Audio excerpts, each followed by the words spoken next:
오늘 행복한 동행에서는요, 한국에서 오신 귀한 목사님 한 분 모셨습니다. 신학대학원생들 사이에 존경받는 목회자로도 꼽히며 미국 팀 켈러 목사님의 교회 개척 사역인 시티 투 시티 코리아 이사장이시고 또 TGC 코리아 이사로도 활동 중이신 정갑신 목사님입니다. 바로 인사 나눠보겠습니다. 안녕하세요. 안녕하세요. 반갑습니다. 목사님 나와주셔서 감사합니다. 네. 개인적으로 제 소개가 네. 약간 제가 시티 투 시티 CTCK 이사장이었었어요. 지금은 안 하세요. 네, 지금 다른 분이 제 네. 다음 때 이사장이 하고 계세요. 네. 오늘 목사님이 오신다고 해서 굉장히 아침부터 설레이고 기대가 됐습니다. 정말 뵙고 싶었거든요. 네, 진심이시길 바랍니다. 지금 듣고 계시는 저희 청취자분들께 우리 목사님 인사와 소개 부탁드리겠습니다. 안녕하세요. 저는 정갑신이고요. 2월 말일에 여기 미주에 잠깐 와서 한 2달 좀 넘게 좀 쉼의 시간을 갖고 있는데, 한국에서는 예수향남 교회 또 목회하고 있고 또 예수향남 기독학교 운영하고 있는 중입니다. 네. 이 정도. 네, 감사합니다. 목사님, 제가 조사를 해보니까 우리 목사님 어릴 적 꿈은 목회자가 아니라 기자였더라고요. 네. 그렇게 기자를 꿈꾸시다가 어떻게 목회를 하시게 됐는지 궁금합니다. 사실 기자가 어린 시절 꿈은 아니었고요. 꿈이 없었어요. 사실 어린 때는 별 꿈이 없이 그리고 별 생각 없이 지냈던 것 같고요. 중고등학교 때도 좀 그 소위 좋은 말로 방황, 아니면 좀 별 생각 없이 좀 약간 감각적인 생활을 많이 했던 것 같아요. 그리고 근데 이제 몸에 좀 약함이 있어가지고 진학을 제대로 못하고 하다가 대학 입시에서 떨어졌어요. 예, 그래서 대학 입시에서 떨어져서 근데 또 집에서 재수시킬 형편도 좀 안 되고 또 몸도 안 좋고 그래서 고민하고 있는데 다니는 교회 목사님께서 너 신학교 한번 가봐라. 그게 의외였어요. 왜냐하면 제가 그 교회에서 좀 날라리로 유명했기 때문에 제 아내가 증인인데, 그래서 좀 당황했지만 그래서 목사님 뭐 순종보다도 다른 선택의 여지가 별로 없었기 때문에 그냥 이제 신학대학을 가게 됐고, 가서 적응을 잘 못했고, 그리고 이 나랑은 너무 안 맞는 길이다. 그래서 거기서 좀 분투하다가 어떻게 좀 살 길을 찾을까 고민하다가 이제 학교 신문사, 대학 학보사에서 이제 편집장으로 이렇게 하면서 거기서 뭔가를 발견했던 것 같아요. 내가 책 읽고 뭔가를 정리하고 글 쓰는 거 되게 좋아하는구나. 그걸 알게 되면서 그러면 신학대학 학벌 가지고는 신문 기자 하기는 어려우니까 학력 세탁을 해야 되겠다. 그래서 좀 명문대 대학원을 가야 되겠다. 그래서 이제 일반 대학원 가서 기자 시험 준비하다가 이제 거기서 정말 정면으로 예수님께서 부르셨다고 좀 확신이 되는 또 그런 계기를 만난 거죠. 우리 목사님께서 글 쓰는 게 굉장히 잘 어울리신다는 생각이 드는데요. 네. 책도 몇 권 집필하셨잖아요. 네네. 대답하는 공동체, 네네. 사람을 사람으로라는 네. 책도 만드셨는데 기자를 하셨어도 굉장히 잘하셨겠다는 생각이 듭니다. 예. 그런 얘기 사람들이 종종 하는데 뭐 그게 사실일지 아닐지는 안 해봤기 때문에 잘 모르겠어요. 그렇게 목회를 하시고 나서 정말 한국에서 이름 들으면 알 법한 그런 큰 교회에 비교적 젊은 나이에 담임 목사님이 되셨어요. 네. 그렇게 목회를 하시다가 갑자기 뜬금없이 개척을 하십니다. 네. 주변에서 많이 만류를 하셨을 것 같은데요. 뭐 많이 만류한 건 아니고 좀 그래서 너 할 수 있겠니? 혹은 개척이 지금 쉽지 않을 텐데 뭐 이런 걱정들을 하는 분들이 좀 있었고, 근데 저로서는 뭐 대단한 신앙적 선택을 했다기보다는 개척하지 않으면 또 죽을 것 같은 느낌 이건데, 그것도 뭐 제 속에서 어떤 교회를 잘해보고 싶은 어떤 거룩한 열망, 그것 때문이었다고만은 말할 수는 없을 것 같아요. 일단 그 교회에서 힘들었어요. 그 교회가 전통적인 교회였고 저는 전통적인 목회에 대한 거부감이 있는 목사로서 그 교회를 부임했던 거고 그래서 약간 공명심 비슷하게 이제 그 교회 이제 그 교회가 저를 뽑아주셨기 때문에 약간 자랑스러움도 있고 공명심도 있고 뻐기는 마음도 있고 뭐 이런 좀 인간적인 욕심들이 이제 합쳐져서 갔는데 아니나 다를까 가보니까 너무 안 맞고 또 그 교회 성도님들은 일단 다 좋으시잖아요. 성도님들은 대부분 특별히 이상한 분이 아니면 성도님들은 참 잘못이 없다고 생각이 돼요. 근데 성도님들 대부분이 저를 무척 참 아껴주시고 잘 이렇게 맞춰주셨지만 또 저 같은 사람이랑 안 맞는 분들도 있잖아요. 그러니까 저 같은 스타일이랑 안 맞는 분들은 무척 힘들어했는데 그분들이 소수였지만 제가 그분들을 잘 품고 갈 힘이 없었어요. 그래서 그분들에 대해서 약간 좀 적대적인 태도를 취했고 그래서 좀 대립하는 일들이 있었고 그 성도들의 대다수는 저를 지지했지만 그 소수와 대립하는 것 자체가 저에게는 좀 고통스러웠어요. 그래서 끝장을 보는 길로 가지는 말자. 그래서 고민하다가 선교사로 갈 건가 개척을 할 건가 막 고민하다가 선교사로 가는 것에 대해서는 아내가 좋은 생각이지만 혼자 가라. 좋은 그래서, 생각이지만 예, 그래서 그건 아닌 줄 확신했고 그래서 개척 쪽으로 이제 마음을 기울이게 됐고 아내가 기꺼이 동의해서 이제 개척하게 된 거죠. 그러니까 무슨 개척에 대한 거룩한 사명감 그런 게 있었다고 그렇게 좀 쉽게 말하기는 어려울 것 같아요. 그런데 그 개척을요. 네. 기존에 계시던 곳은 서울시 서초구라는 정말 으리으리한 서울의 한복판에 도심지에 있다가 네. 경기도 화성을 선택하셨어요. 네, 네, 네. 그런 이유가 있을까요? 그것도 이제 어쩔 수 없는 선택이었는데 원래 이제 제 앰비션이 있었죠. 앰비션이 다 있잖아요. 근데 앰비션을 어느 정도 표현하느냐가 좀 관건인데 저는 처음에는 좀 약간 노골적으로 그래서 개척을 할 때 약간 성공적인 목회를 지향했어요. 그래서 거기 서초동이니까 그 옆에 그 위례 신도시가 이제 세워질 거라는 얘기를 그때 조금씩 들었기 때문에 잠실 쪽에 개척을 하면 제가 이제 그 교회에 3년 반 정도 있었는데 그때 이제 젊은 새 가족들이 많이 오셨어요. 여러분들 쏙 빼가지고 나가서 이제 개척하면 좀 비교적 편하게 하고 또 한두 번 점프하면 그냥 괜찮은 목회를 하겠구나 이런 계산으로 이제 그렇게 생각을 하고 있다가 화성에서 목회하는 제 친구가 좀 약간 따끔하게 저에게 얘기를 했던 것 같아요. 따끔하게.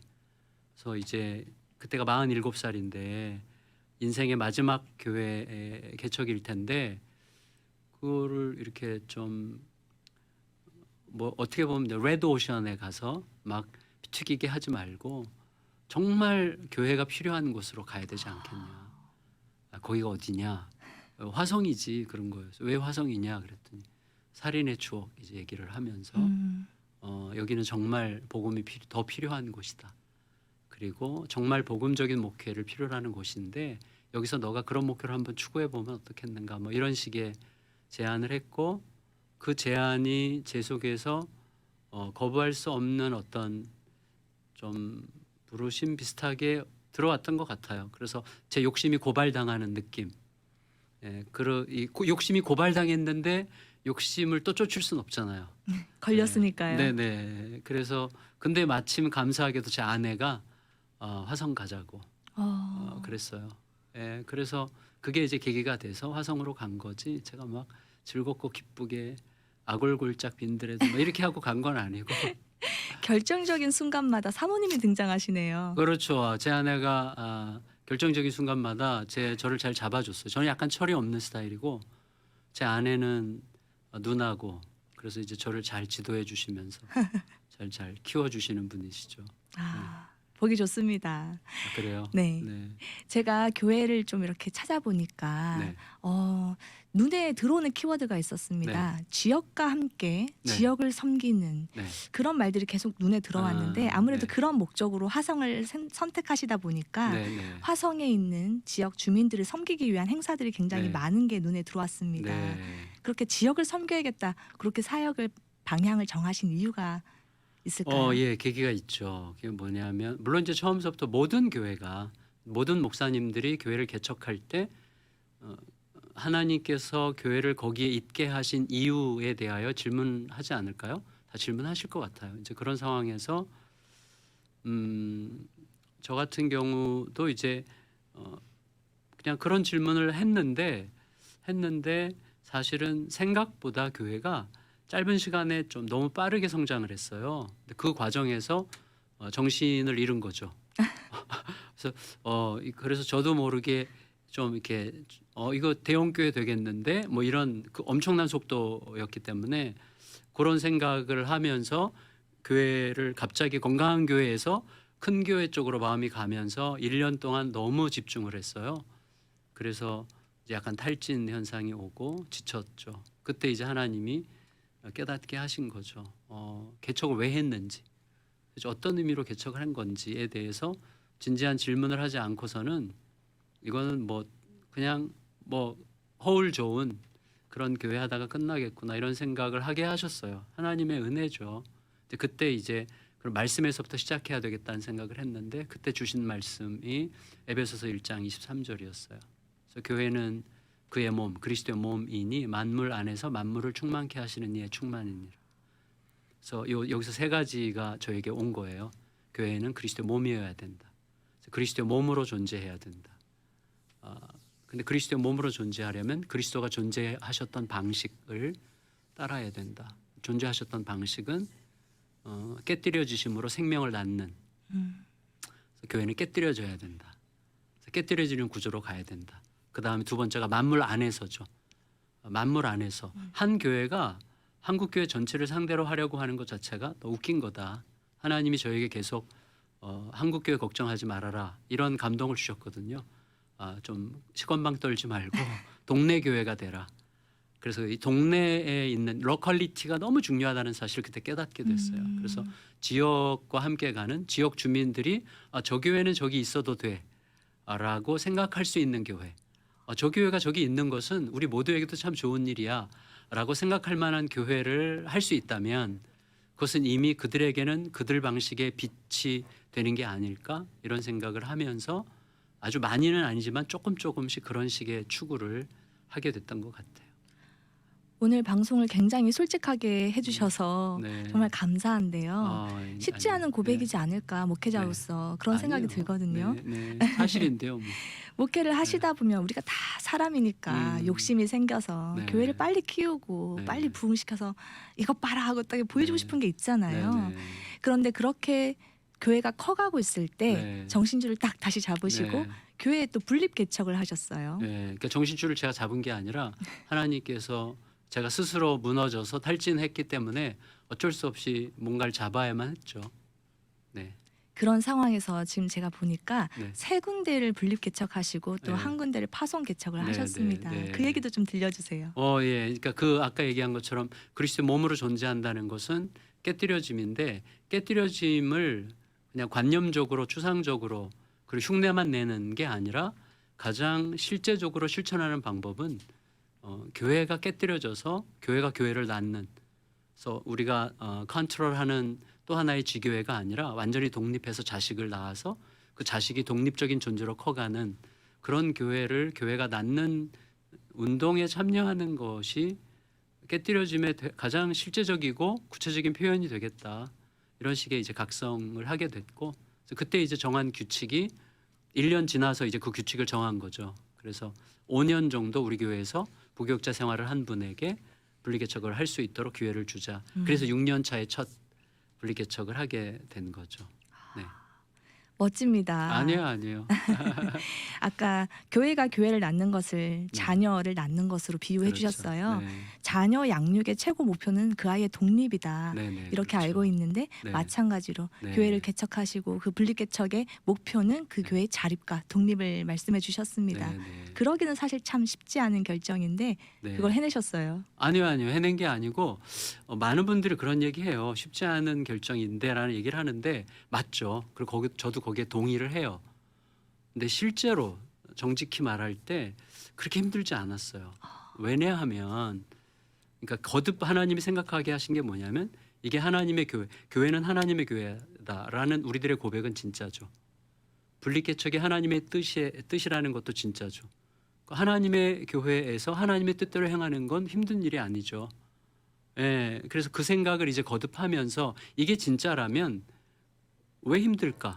하나님의 소유이신 교회에서 하나님이 원하시는 일을 하는 것은 되게 기쁜 일이어야 되지 않을까? 이런 생각을 하는 거죠. 물론 인간적으로 서운함 이런 게 당연히 있죠. 그건 인간적일 뿐이지 실제로 성경적인 원칙, 하나님 나라의 원칙에서는 힘들 이유가 사실은 없는 거죠. 하나님의 기쁨에 참여하는 거니까. 예, 그래서 이제 저희는 기준이 5년 그리고 교회에서 성도들이 따라갈 수 있는 곳 15분 이내, 예, 거기에 이제 한 100명까지 데려나갈 수 있고, 그리고 이제 교회가 공간을 얻을 비용을 대주고 2년 동안 사역비를 지원하는 이런 방식으로 하게 됐고, 그 분리개척을 한 목사님들이 다 너무 잘하고 계시고 뭐 나가서 곧바로 뭐 한 6개월 이내 다 자립을 해요. 놀랍게도 잘하고 계세요. 정말 보기 좋습니다. 아 그래요? 네. 감사해요. 교회에서 정말 지역을 섬기는 그런 행사들 아까 많았다고 제가 말씀드렸어요. 보니까 외국인 노동자가 많아서 그런지 외국인 근로자들을 위한 그런 행사도 많이 있고 또 아이들이 그곳에 많다 보니까 젊은 교회잖아요. 네. 그래서 또 아이들, 청소년들을 위한 행사도 많이 볼 수가 네. 있었습니다. 네. 그리고 또 맞아요. 재미난 게 있었는데요. 네. 교회 홈페이지를 보니까 보통 교회 홈페이지의 메뉴에는 뭐 담임 목사님 인사말, 교회 소개 이 정도 있잖아요. 그런데 사용 설명서가 있더라고요. 네. 예수 향남교회 사용 설명서, 우리가 네. 매뉴얼이라고 하죠. 네. 그거를 집어넣으신 거는 누구의 네. 아이디어인가요? 예. 제가 그냥 어느 순간 그렇게 생각하게 됐어요. 그러니까 성도들은 종교 소비자여서는 안 되지만 성도들은 정말로 종교 소비자가 아니라 자신이 삶을 거기다 던져야 되는 존재잖아요. 그런데 교회라고 하는 그 공동체가 그동안 저는 성도들을 사용해서 교회의 몸집을 좀 키우거나 교회를 더 안전하게 만드는데 성도들이 사용당했다는 생각이 저에게 좀 있었던 것 같아요. 그래서 거기에 대한 약간의 반발처럼 성도들이 오히려 교회를 사용해서 교회가 되는, 그래서 우리가 사실 그리스도를 사용함으로써 그리스도를 사랑하게 되는 거잖아요. 그러니까 그리스도가 기꺼이 자기가 사용돼 주시는 거잖아요, 우리에게. 근데 교회는 그리스도의 몸이잖아요. 그러니까 성도들이 교회를 사용해서 교회가 되는 이런 어떤 자연스러운 영적 흐름이 성도들의 몫이 되기를 기대하면서 이제 그런 거를 하게 됐던 것 같아요. 제가 그것을 보면서 참 기발하다. 그래요? 그런 인상을 받았습니다. 네네. 그리고 또 예수 향남교회에서 학교가 세워졌어요. 네네. 예수 향남 기독학교, 네네. 대안학교죠. 네네. 그 학교를 또 세우시게 된 배경도 좀 궁금한데요. 네, 그 배경도 뭐 대단히 의미심장한 건 없고요. 그 저를 이제 화성으로 초대한 그 친구가 먼저 학교를 했어요. 그 교회에서. 근데 그 친구 학교를 하면서 웬만한 교회는 다 학교를 해야 된다. 그러니까 우리가 늘 말로만 다음 세대를 걱정하지만 다음 세대를 진실로 염려하고 기도하는 가장 구체적인 기도의 방식은 학교를 하는 거다. 그게 우리가 기도는 사실은 기도해 줄 게가 아니라 그 기도가 응답될 때까지 내가 할 수 있는 어떤 것을 하겠다는 어떤 신앙적 선택이고 결정이거든요. 그런 것처럼 다음 세대를 위해서 기도한다, 그 말은 다음 세대를 위한 구체적인 행동을 하겠다는 뜻이니까 그 행동에는 교회가 이 친구 표현으로는 한 2, 300명만 되면 다 학교 할 수 있다. 이런 식으로 얘기를 했고, 또 그 친구의 말에 제가 설득이 돼가지고 그냥 개척 3주년 기념으로 학교를 무조건 시작한 거예요. 예, 굉장히 후회를 많이 했죠. 그런데 지금 굉장히 안정됐잖아요, 학교가. 굉장히 안정되진 않았지만 겉으로는 이제 안정이 됐어요. 근데 학교라는 곳은, 특히 기독교 대안학교라는 곳은 안정될 수가 없어요. 왜냐하면 기독교, 그리스도가 계시고 대안적인 요소가 있어야 되고 학교여야 되는 거예요. 그리고 거기에 교사, 학생, 학부모, 그 교회와 학교의 관계, 굉장히 많은 변수들이 서로 복잡하게 얽혀 있기 때문에 안정된다는 것은 불가능해요. 그러니까 저는 대가를 치를 각오가 되어 있으면 학교를 해야 된다고 생각하는데, 그래서 저는 학교를 해야 된다고 생각하는 거죠. 왜? 오늘날 우리 교회는, 그리스도인들은 대가를 치를 생각이 별로 없잖아요. 제가 이렇게 기도했던 적이 있어요. 하나님, 저 너무 힘들어요. 너무 힘들어요. 학교만 아니면 너무 행복할 것 같아요. 그 정도로. 예, 네. 그랬더니 하나님께서 주신 마음의 감동은 그래서 학교를 해야 되는 거야. 너 학교가 없었으면 너 위험하다. 이렇게 감동을 주셔서 감사하게 됐어요. 그 다음부터 힘들어도 감사하다. 그래서 힘들어도 감사한 게 학교다. 이렇게 여기고 이제 가고 있는 중이죠. 우리가 차세대, 다음 세대를 위해서 정말 그들을 위한 방법이 아까 네. 기도하는 것은 그들을 위한 구체적인 행동이라고 말씀하셨어요. 음. 구체적인 선택의 결과다. 네네. 그렇기 때문에 학교도 그 중에 하나로서 음. 이어져야 된다라고 말씀해 주셨는데 오늘 귀한 또 깨달음 얻고 가는 것 아유, 같습니다. 감사합니다. 가지 마세요. 네. 이따가 가세요. 네, 알겠습니다. 네. 우리 목사님 귀한 자녀분이 3분이나 계시잖아요. 네. 그 중에서 종종 설교에 등장하는 분이 네. 있습니다. 네. 네. 둘째 따님과의 네. 일화가 굉장히 유명한데 그런가요? 네. 그 일화도 잠깐 소개해 주세요. 근데 좀 제 딸에 대해서 이제는 어떤 때 이제 조금씩 갈등을 해요. 딸이 허락을 했기 때문에 사실은 공개적인 집회 자리에서 얘기는 하는 거지만 요새는 둘째 딸 얘기할 때마다 첫째 딸과 셋째 딸이 의식이 좀 돼요. 네. 그리고 이제 둘째 딸 이야기가 좀 드라마틱하지만 사실 첫째 딸이나 셋째 딸과 관련된 사실은 애정 하고 싶은 얘기도 많거든요. 근데 이제 둘째 딸과의 관계는 제가 목회자로서 성장하는 한 목회자가 되기 이전에 한 신자로서 내가 복음이 나에게 진짜가 되는 여정을 통과해가는 한 신자로서 둘째 딸이 저에겐 너무나 좋은 계기가 돼줬기 때문에 이제 둘째 딸 얘기를 자꾸 하게 되는 건데 사실은 둘째 딸이 저에게 알게 한 것은 둘째 딸에게 문제가 많다고 생각한 저에게 하나님이 내 문제라고 확인하게 해주신 거죠. 왜냐하면 제가 둘째 딸을 사랑한 게 아니라 딸에 대한 나의 기대감을 사랑하셨다는 것, 사랑했다는 것을 깨닫게 해주신 거죠. 그러니까 딸의 존재 자체를 사랑해야지 딸에 대한 기대를 사랑했기 때문에 사랑을 통해서만 변화될 수 있는 이 친구가 변화될 가능성이 전혀 없어진 거다. 왜? 내가 딸을 사랑한 게 아니라 딸에 대한 기대를 사랑했기 때문에. 이 기대를 버리게 되었고 기대를 버리고 딸만 사랑하기로 온전히 그렇게 하진 못했지만 또 그렇게 해보려고 좀 흉내만 냈음에도 불구하고 하나님은 그 변화의 과정을 통해서 꼭 저를 통해서만 변한 건 아니에요. 100%. 그렇지만 저로서는 저의 사건이 된 거죠. 이 딸이 아름답게 또 새롭게 변화되어가는 과정들을 보여줌으로써 내가 어떤 길을 걸어야 되는지를 알게 해준 거죠.